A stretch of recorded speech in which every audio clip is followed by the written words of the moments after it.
बहुत सारे लोगों ने मुझसे रिक्वेस्ट की थी कि मैं एक वीडियो जो इंग्लिश में मैंने बनाया था उसका उर्दू हिंदी वर्जन बनाऊं। तो मैं ये उर्दू वर्जन आपके लिए लेके आया हूं। इसमें मैं आपको बताऊंगा कि ये जो जितनी भी कलम्स होती हैं इनके अंदर जो ये लाइनिंग होती है ये क्यों होती है, और इन कलम्स की वजह से जो लिखने में कभी कुछ प्रॉब्लम आती है तो उसका सॉल्यूशन क्या है। तो सबसे पहले तो ये जो वुडन कलम्स है, जो ये मेरे हाथ में जो कलम है ये हमारे बनाई हुई है सिलावट कलम्स। तो ये जितनी जो कलम्स होती हैं इनमें साइज के अकॉर्डिंगली लाइनिंग होती है। जैसे कि अब ये छोटी साइज की कलम है, छोटा निब है, इसमें 3 mm है तो इसमें एक भी लाइन नहीं है। ये 5-6 mm है तो इसमें एक लाइन है। ये 9 mm की कलम है तो इसमें 2 लाइन है।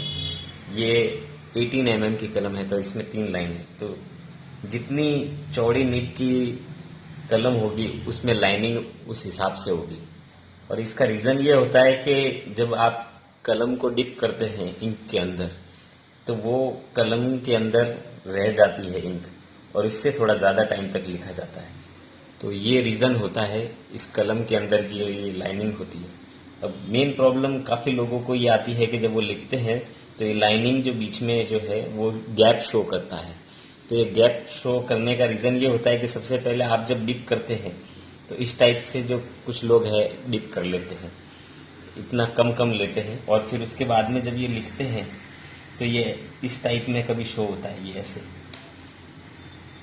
तो ये प्रॉब्लम इसलिए आती है कि सबसे पहले एक तो आपने कलम को अच्छे से डिप नहीं किया। अब जब ये ज़्यादा लाइनिंग का गैप है और चौड़ा कलम है तो आपको डिप ज़्यादा करना है।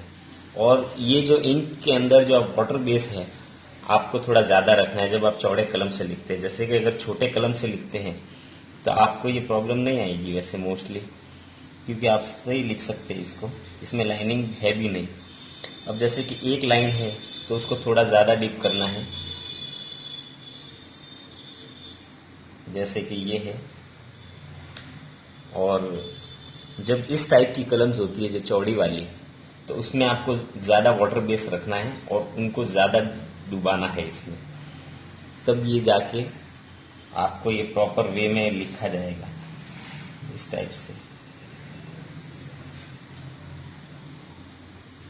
और ये इंक ऊपर चढ़ने की वजह से ज़्यादा टाइम तक भी लिखा जाता है। और आप हल्का हल्का ही डिप करेंगे तो उसमें फिर लिखा भी कम जाएगा और फिर बाद में लाइनिंग की भी प्रॉब्लम आएगी। तो ये इस तरीके से आप लिखने की कोशिश कीजिए, तो आपके जो लाइनिंग की और जो प्रॉब्लम हो रही है और जो कम टाइम लिखा जा रहा है वो भी सॉल्व हो जाएगी।